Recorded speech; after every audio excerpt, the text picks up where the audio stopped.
Bismillahirrahmanirrahim. Assalamualaikum warahmatullahi wabarakatuh. Distinguished guests, ladies and gentlemen, it gives me great pleasure to welcome all the keynote speakers, presenters, and attendees to the second International Conference on the Future of Education 2020, convened by the Institute of Teacher Education, Tuanku Bainun Campus.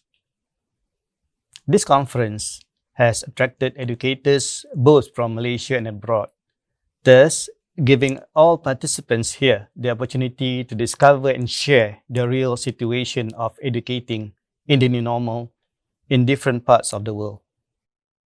Wherever we are all facing the difficulty of the present time and having to migrate to attending a virtual conference.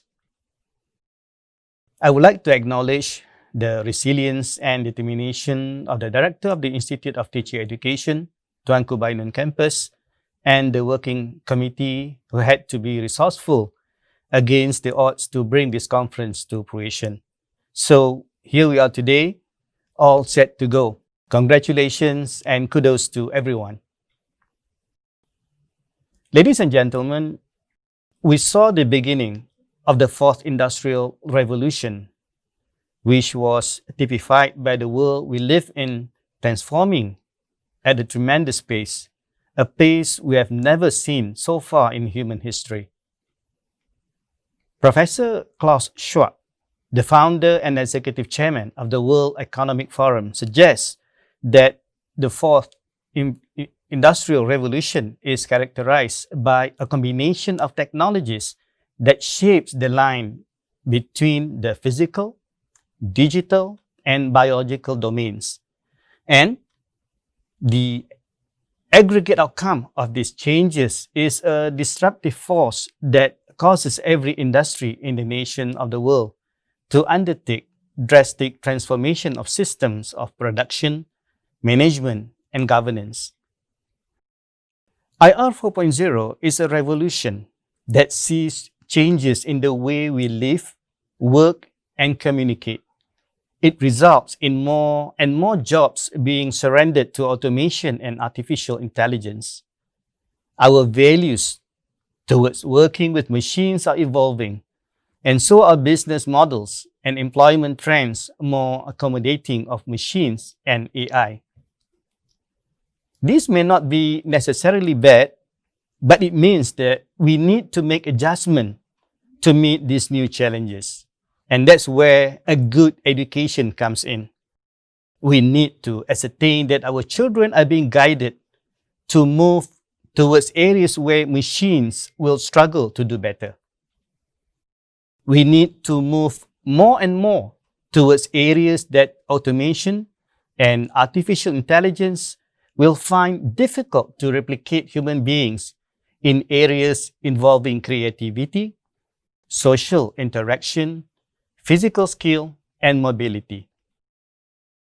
I'm sure that we are all concerned about the way forward for education, considering the threat that the COVID-19 pandemic brings to human life.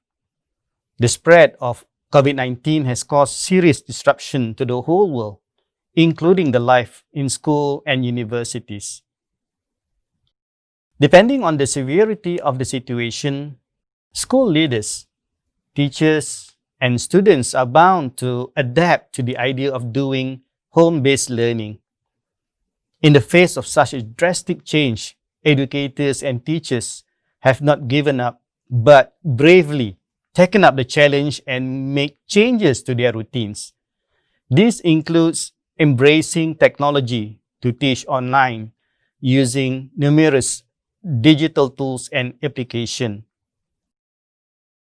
Online teaching has got a boost like never before. Blended learning have become the basis of teacher-student work all around the world as educators learn to cope with physical distancing. It is indeed good that there is still an opportunity that teachers and students can meet online or in physical classrooms where permitted. Changing to adapt to this new culture of heightened engagement with technology in a short period of time is probably a drastic transformation for many educators. In addition, the need to deliver effective outcome-driven instruction online adds to the complexity of the whole situation. Teachers have been in the forefront where students are impoverished with the large digital divide.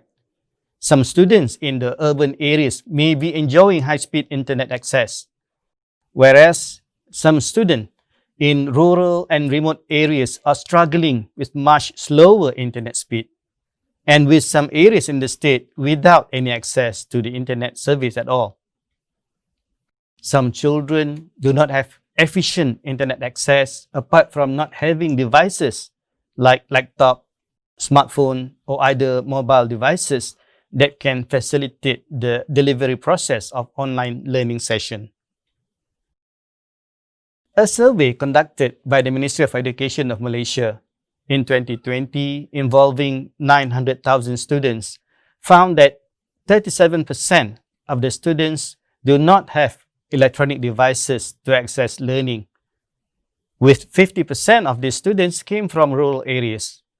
Having to deal with these challenges indeed require patience, time, and knowledge as well among our teachers to handle such issues. Here comes the creativity and untiring spirit of our teachers, especially in remote areas such as in Sabah and Sarawak in the East Malaysia, and local indigenous communities taking great pains to reach to their students' home during the pandemic lockdown. It was reported that there were teachers in the interior who had to use canoe simply because they wanted to bring homework to their students. In these uncertain times, I take note of what educators are doing. They are taking great pains to rise to the challenge of remote learning and teaching. In doing that, they display determination and great resilience. Praises are due to all education leaders, head teachers, teachers, and trainers alike for having strived to overcome the challenges posed by connectivity and equity issues. What we need to avoid or minimize as much as possible is for those differences in opportunities that could lead to negative effect on the learning of poor children.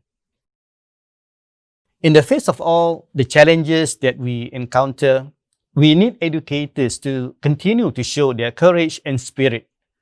We need to stand tall and be resilient in our effort to try to fit in the new normal of education and disease prevention.